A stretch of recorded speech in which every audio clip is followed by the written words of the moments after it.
They tell you immigration is a humanitarian issue. They tell you mail-in voting is about access. They tell you development is about growth, housing, and opportunity. But underneath all three is something much colder: a machine. Not always a conspiracy in the cartoon sense, not a room full of men smoking cigars. Something more dangerous than that: an incentive structure. A dark machine made of labor demand, political ambiguity, legal gray zones, and institutional denial. And once you see it, you realize the system does not need to openly break the law to get the result it wants. It only needs to keep every part of the process vague enough, profitable enough, and morally disguised enough that nobody can pin down where the manipulation begins. Start with the labor question. America has entire sectors that run on instability. Agriculture, construction, housing build-out, service labor, low-wage supply chains. These sectors constantly need a workforce that is flexible, disposable, and easy to rotate. Not empowered, not rooted, not expensive, not demanding, just present. A labor pool that can be moved where the need is greatest, absorbed when the economy is hot, and blamed when the pressure rises. That is where mass immigration becomes more than a border issue. It becomes a labor management tool. Because when a nation builds an economic structure that depends on a population living in legal uncertainty, that population becomes useful in ways that citizens are not. Citizens have expectations. Citizens demand wages. Citizens vote with stability in mind. Citizens build roots and resist being treated like interchangeable parts. But a floating labor population, that can be redirected, poured into agriculture when food systems need cheap output, poured into construction when cities need growth, poured into housing and support industries when development accelerates faster than the local population can absorb. This is why the conversation is almost never honest. They frame it as compassion. They frame it as diversity. They frame it as economic necessity. But what they rarely say out loud is this: a system built on permanent shortage always needs human shock absorbers, and immigrants, especially those with unstable status, become the shock absorbers of the American growth model. Now add housing.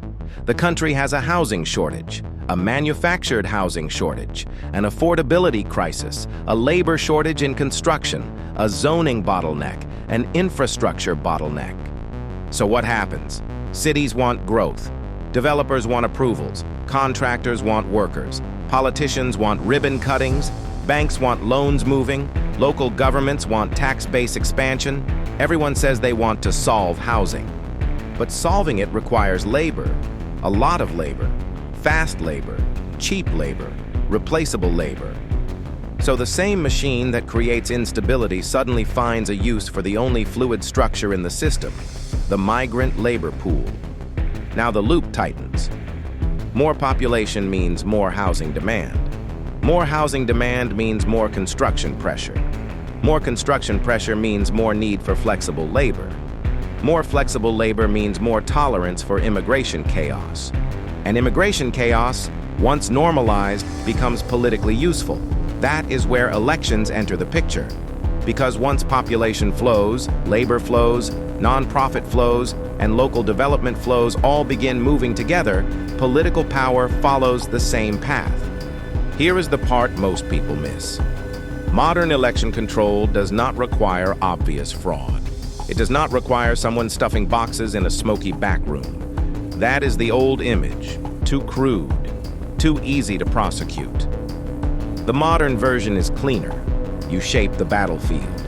You keep procedures loose enough where influence can move through the cracks. You expand mail-in systems. You expand ballot curing. You expand third-party ballot assistance. You keep chain of custody rules inconsistent from state to state. You keep the public confused about what is legal, what is suspicious, and what is simply part of the process. That way, the operation lives in the gray zone. Not clearly illegal, not clearly clean, just vague enough to deny intent. And that is the genius of it. If you can preserve ambiguity, you never have to prove innocence. You only have to accuse your opponent of paranoia. Now, to be precise, that does not mean every election is rigged in some cartoonishly centralized way. It does not mean every vote is fake. It does not mean there is one master switch that guarantees every result. That claim is too simple.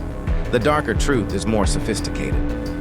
The system can be vulnerable enough to manipulate at the margins, chaotic enough to selectively influence, and ambiguous enough to protect the people benefiting from it, without ever producing the kind of single smoking gun the public expects.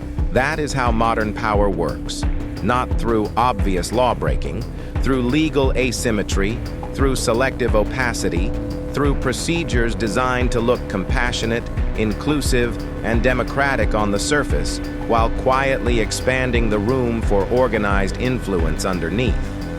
And both parties understand this. That is the part that should bother you most, because this is not just one side. One side often defends looser systems in the name of access. The other side often attacks those systems rhetorically, while preserving its own forms of procedural ambiguity elsewhere. Both sides know that a vague process is easier to weaponize than a clean one. Both sides know that once rules become too clear, somebody loses leverage. So they fight in public over morality, while privately protecting the uncertainty that gives them room to operate. And once you connect this to development, the machine becomes clearer. Think about the sequence. A city wants growth. Developers need labor. Labor demand pulls in migrants. Housing shortages intensify. Advocacy groups expand. Turnout operations expand. Mail ballot systems expand. Ballot collection networks expand. Narratives of compassion and democracy cover the whole thing like fresh paint over old steel. And nobody involved has to say the quiet part out loud. Because the machine does not need confession. It only needs cooperation through incentives. That is what makes it dark. The agriculture industry gets its labor. The construction industry gets its labor. The housing sector gets its labor. Local governments get growth statistics. Political coalitions get population change. Turnout networks get new communities to organize. And every layer of the machine can point to a legal or moral justification for what it is doing.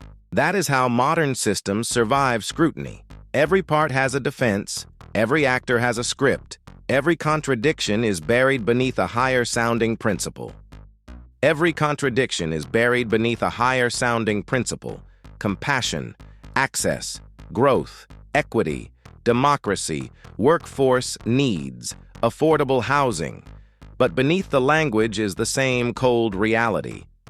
A nation that cannot stabilize its border, cannot honestly regulate its labor markets, cannot transparently secure its voting systems, and cannot openly admit how dependent its development model is on instability, is not functioning as a clean republic. It is functioning as a managed system, a machine that converts movement into labor, labor into growth, growth into political power into procedural ambiguity, and ambiguity into regime survival. That is the dark history of modern American governance. Not that the law disappeared, but that the law became elastic. Not that the system abandoned morality, but that morality became camouflage.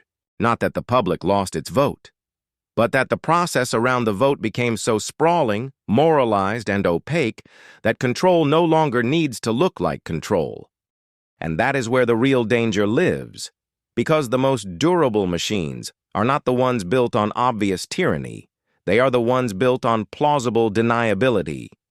The ones where every piece looks reasonable by itself, until you step back, until you zoom out, until you realize immigration policy, labor dependency, housing scarcity, ballot collection, mail-in ambiguity, nonprofit mobilization, and city growth plans are not separate stories.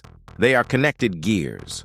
And once those gears begin turning together, the public is no longer participating in a transparent civic order.